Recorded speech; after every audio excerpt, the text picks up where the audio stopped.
বর্তমান সরকার নির্বাচনী প্রতিশ্রুতি অনুযায়ী বন্ধ রাষ্ট্রীয় মিল কারখানা চালু করার উদ্যোগ নিয়েছে জানিয়ে বস্ত্র ও পাট মন্ত্রণালয়ের প্রতিমন্ত্রী শরীফুল ইসলাম এমপি বলেছেন, এরই মধ্যে খুলনা ও সিরাজগঞ্জের 3টি কারখানা বেসরকারি খাতে চালু করা হয়েছে। আরও কয়েকটি কারখানা চালুর প্রক্রিয়া রয়েছে।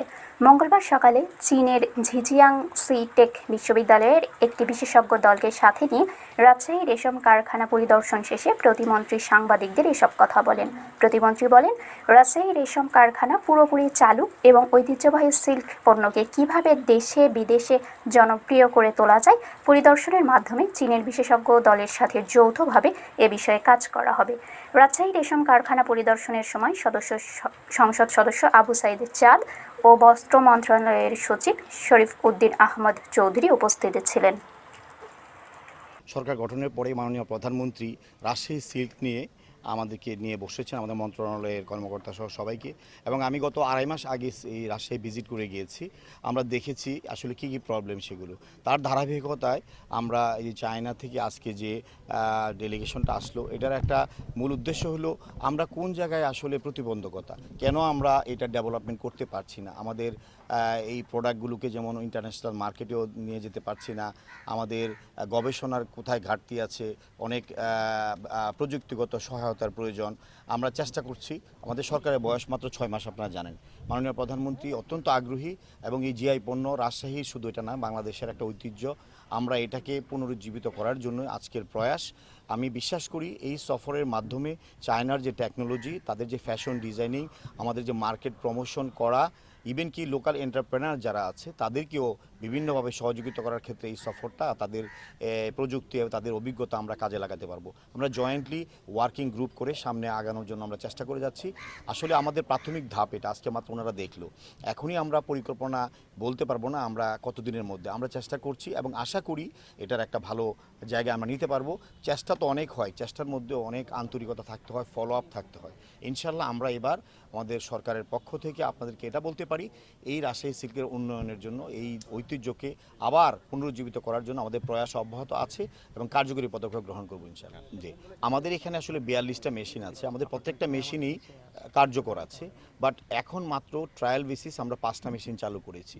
ইতিমধ্যেই আমরা লোকালিও মার্কেট প্রমোশনের জন্য আমাদের ইনফিনিটি গ্রুপ অথবা আরও যারা বড় বড় বিভিন্ন আমানা গ্রুপ, তাদের সাথে আমরা কন্ট্যাক্ট করছি যাতে বাংলাদেশে তাদের যতগুলো আউটলেট আছে সেখানে আমাদের প্রোডাক্টগুলো দেওয়া যায়।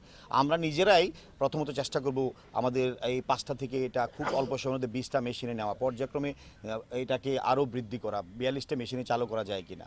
এই ফ্যাক্টরিটাকে এই যে অবস্থা দেখছেন, এই জরাজীর্ণ পরিস্থিতি ইনশাল্লাহ থাকবে না। আমরা নিজেরা চেষ্টা করব, এই যে আজকে চায়নার সাথে কাজ শুরু করেছি, এমনও হতে পারে আমরা জয়েন্ট কোলাবোরেশনে কোনো কিছু চিন্তাভাবনা করতে পারি। যদি প্রাইভেট সেক্টরেও কোনো চিন্তাভাবনা করতে হয়, বিনিয়োগকারী আনতে হয়, সে ব্যাপারে আমাদের চিন্তাভাবনা আছে। এবং আপনাদেরকে একটা ধারণা দিই, আপনারা জানেন যে আমাদের সরকার আসার পরে মাননীয় প্রধানমন্ত্রীর নির্বাচনী কমিটমেন্ট ছিল যে বন্ধ মিল কারখানা এগুলো চালু করা। ইতিমধ্যে আপনারা অনেকেই দেখেছেন, কিছুদিন আগে মাননীয় প্রধানমন্ত্রীর উপস্থিতিতেও আমরা খুলনা এবং সিরাজগঞ্জের 3টি মিল আমরা প্রাইভেট সেক্টরে চালু করেছি এবং আরও কতগুলো মিল প্রসেসিংয়ে আছে। এমনিভাবে প্রতিটা জিআই পণ্য, প্রতিটা ইন্ডাস্ট্রি, যেগুলো শিল্প আমাদের ঐতিহ্য ছিল, হারিয়ে গেছে, সেগুলোকে চালু করার জন্য বিভিন্নভাবে তাদেরকে আবার সক্ষমতা ফিরিয়ে আনার জন্য আমরা কার্যকর পদক্ষেপ গ্রহণ করছি। অবশ্যই যেগুলো বন্ধ আছে, আমাদের যেগুলো সরকারি রাষ্ট্রায়ত্ত ছিল, এগুলো আমরা চেষ্টা করে যাচ্ছি। ইনশাল্লাহ খুব দ্রুত সময় আপনারা দেখতে পাবেন যেগুলো আমাদের রাষ্ট্রায়ত্ত। প্রাইভেট সেক্টরেও যারা চালাচ্ছেন তাদেরকে আমরা নীতি সহায়তা, বিভিন্ন ফাইন্যান্সিং, বিভিন্ন সহায়তার ক্ষেত্রেও আমরা সহায়তা চিন্তা ভাবনা করছি ইনশাল্লাহ। স্যার, এর মধ্যে রাজশাহী জুট মিল কিন্তু লিস্ট দেওয়া হয়েছে।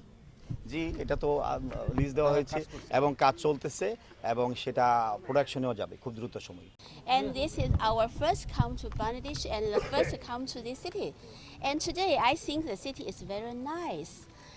And I know from the city have the name is about the Silk City in Bangladesh, and you know we come from Zhejiang province, we come from Hangzhou, and the Hangzhou city in China also have a name is the Silk City in China. So I think the two Silk City have so many same things, and we also have the silk technical silk design and some silk pattern. We have many I think we have many things to do in the future, and it can take the Bangladesh and the Chinese relationship.